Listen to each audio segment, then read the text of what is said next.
Do you have any plans for tonight? Yeah, we're going to go out for dinner at like a rachel. And then I got reservations.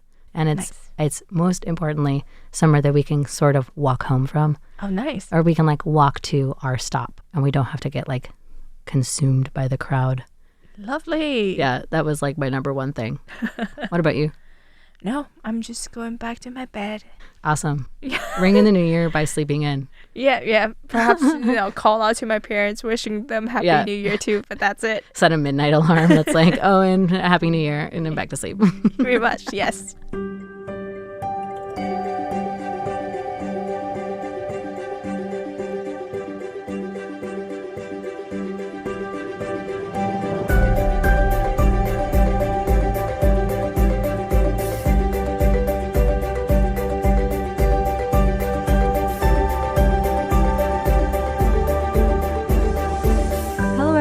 And welcome to Tales of Our Times. This is a show where we discuss the stories that move us, what makes them so meaningful, and why others could or should find meaning in them as well. I'm your host, Amanda Stevens, and this is our second special format episode where last time we talked about the shows that moved us, the shows, the books, the stories that moved us the most in 2024. This time, I'm catching up with a couple other of my colleagues here at Radio Taiwan International to discuss the stories that we are most looking forward to in 2025. Just like the last one, we're not going to really do summaries, but I hope you enjoy and maybe put a couple of things on your watch list. So without further ado, let's get into it.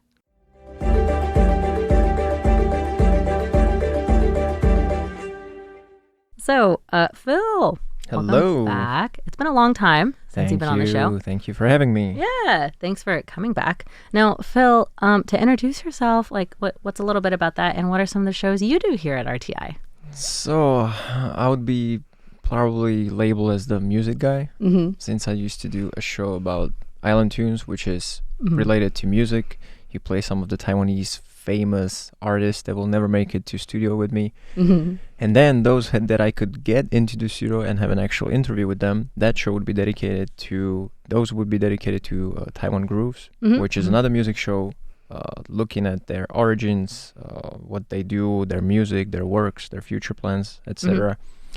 And then I'm in charge of status update, talking to our dearest listeners and hearing them out. Probably a lot of people out there listening to this episode are really familiar with your voice because of Status Update. I hope so. And hopefully for those other cool music shows. I do actually introduce you as the music guy. Right, which makes me nervous coming on your show, because your show is more about stories. So if somebody wants to talk music with me, no problem, right? Just close your eyes, you just listen to something, that's it. I'm waiting for the day, I hope, when somebody comes to me and they were like, I have a story, but it's in a song. And people do use songs and albums to literally tell stories. That's true. We've talked about this on another episode. But anyway, today... Give us some time, we'll be there. Yeah, it'll happen in the future. The ultimate combo. So what is something that you are looking forward to in 2025? Speaking of stories. I do look forward for a TV show from HBO series, which is called The Rehearsal. And so what is this TV series? When you ask me this is the hardest part. The hardest part, because it's a show that only has 7, I think, episodes in total. First season, right? Oh. So this is something unlike, if you're ever going to watch that, this is something unlike you have never seen like that. So it's not a documentary. It's something where the show, I would say, kind of like blurs the line between a fiction and reality. Oh, yeah. So watching it, you're not really sure which one is scripted and what is real. Oh, that's very fun. And to provide like a example, it's called The Rehearsal, right? So the whole point of at least the first episode, which I'm not going to spoil too much, but that one we can say because it's in the trailer and everything. The first episode is kind of if it's in the trailer, it's fair game. So it's about that he finds a person who has difficulty overcoming something. Wait, is this the like filmer or like the host? So the host, the whole director and everybody. Host.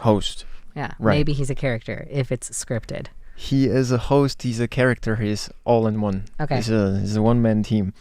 Nathan Fielder is the brilliant mind behind this, responsible for all of this confusion and chaos and brilliancy. And he just goes on Craigslist looking for people trying to overcome something.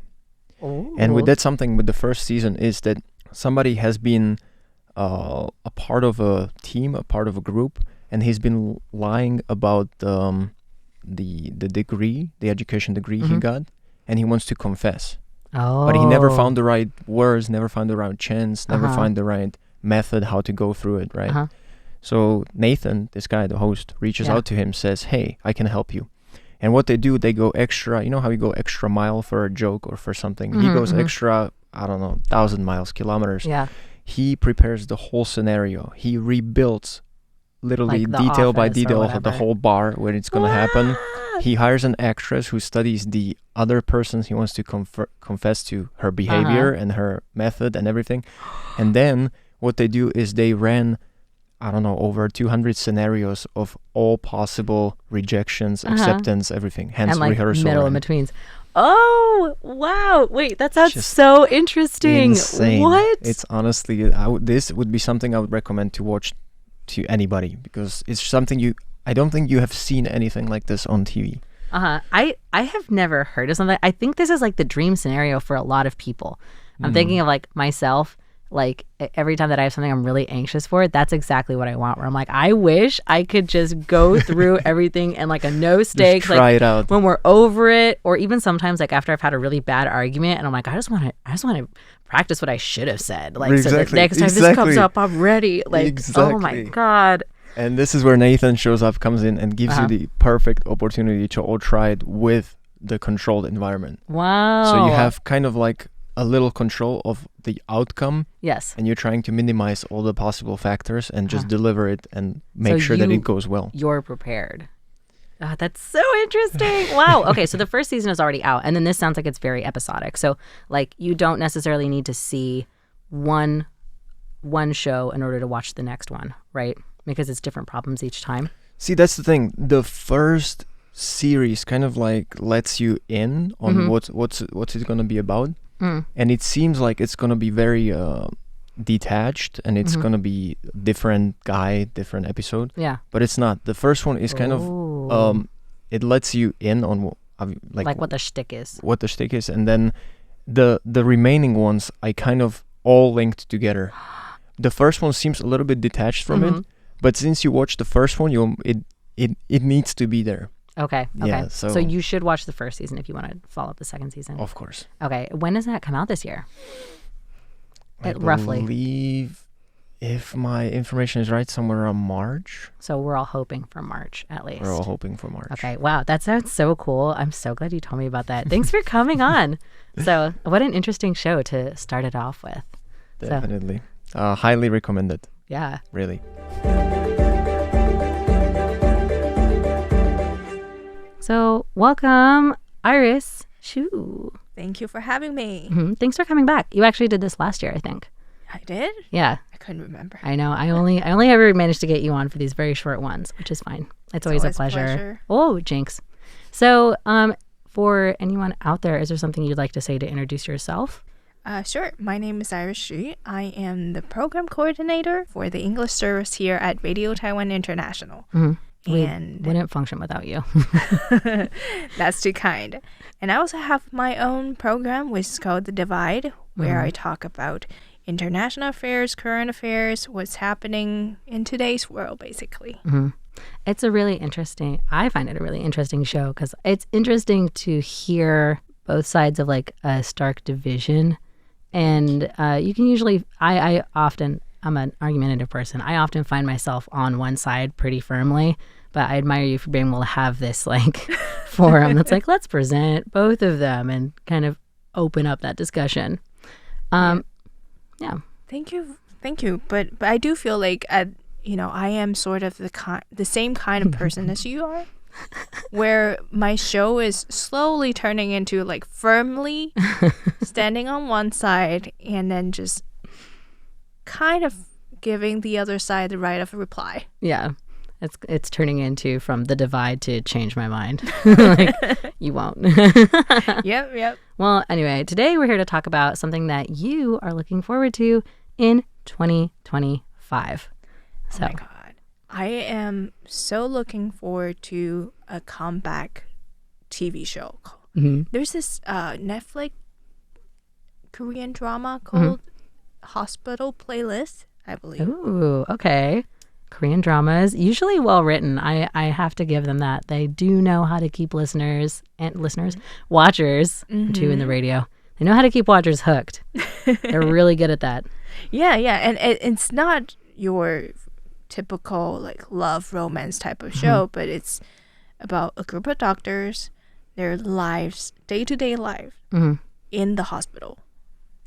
So, but not as much of a drama like a Grey's Anatomy, would you say? No, it could be kind of.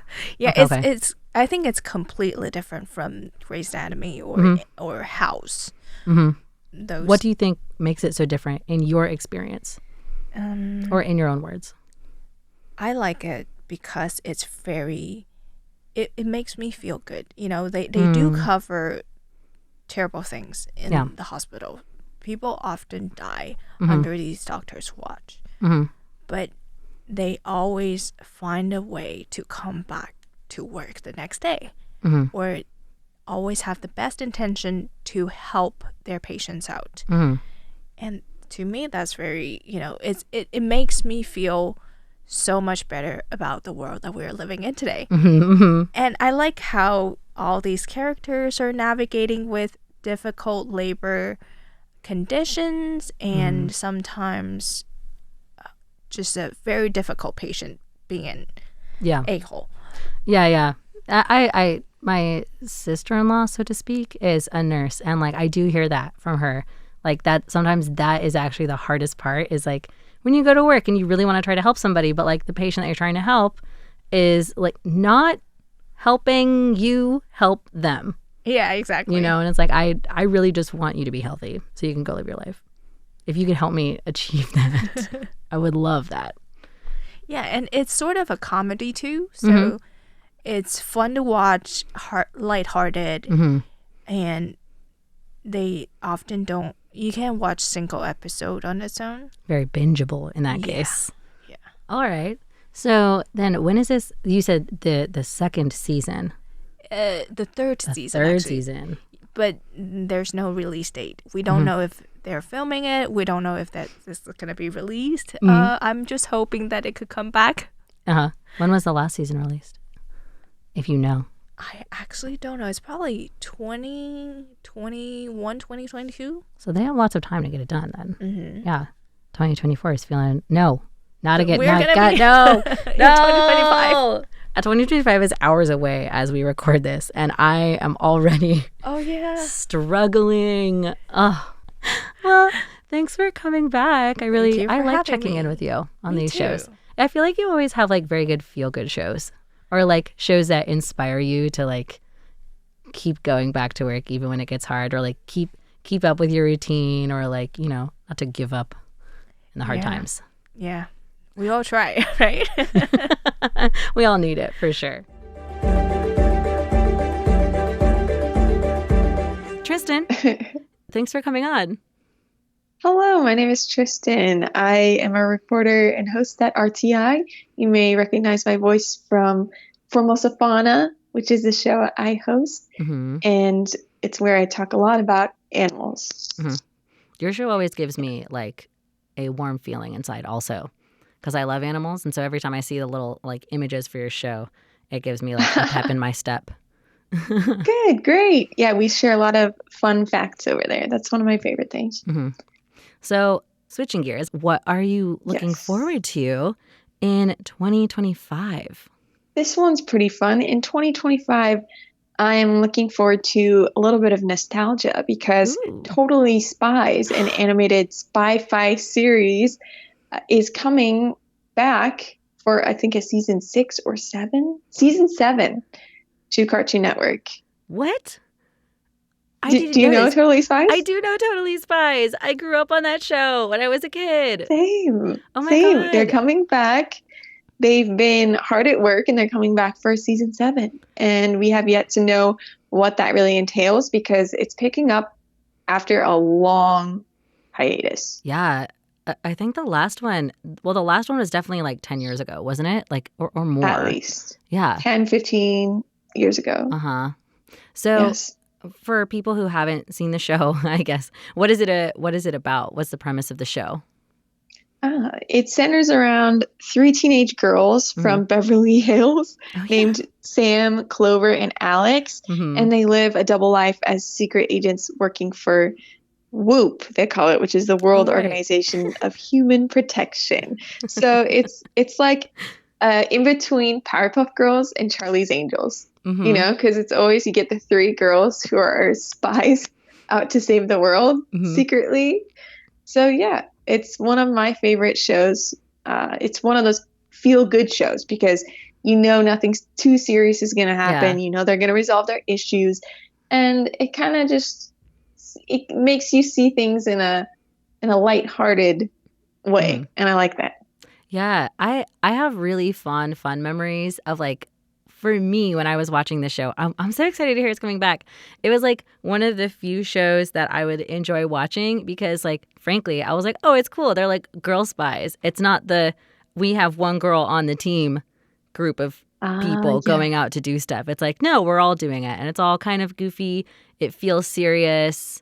They get to do cool spy stuff. They get to use all the cool gadgets and like go around and save the world. Right. And then they also have to deal with regular teenage girl things like dating on the side or whatever, but the focus is the girls, and they're never made out to be helpless princesses or anything like that. But at the same time, it wasn't too politically correct in the sense that they are trying to force political correctness down our throats. At the time, it was more like they didn't shy away from the shopping aspect of girls' lives or the dating aspect, right? So it kind of almost made fun of that in a way. Yeah. That was just lighthearted. Yeah. When you say like the political correctness, what I'm reminded of is like at that time, it was like the early 2000s, there was this like obsession with the idea of like a strong female character.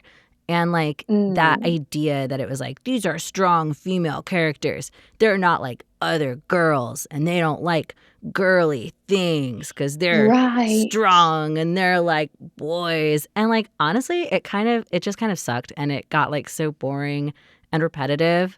So like that was fun that in this show, they were like, we're just going to let our characters be who they are. And like, they like shopping and they do care about dating because most teenage girls also care about dating and many and like there's nothing shopping. Wrong with that. Yeah, it's fine. And that's great. And they all have like a different interest as well. Like, you know, typical show stuff. Exactly.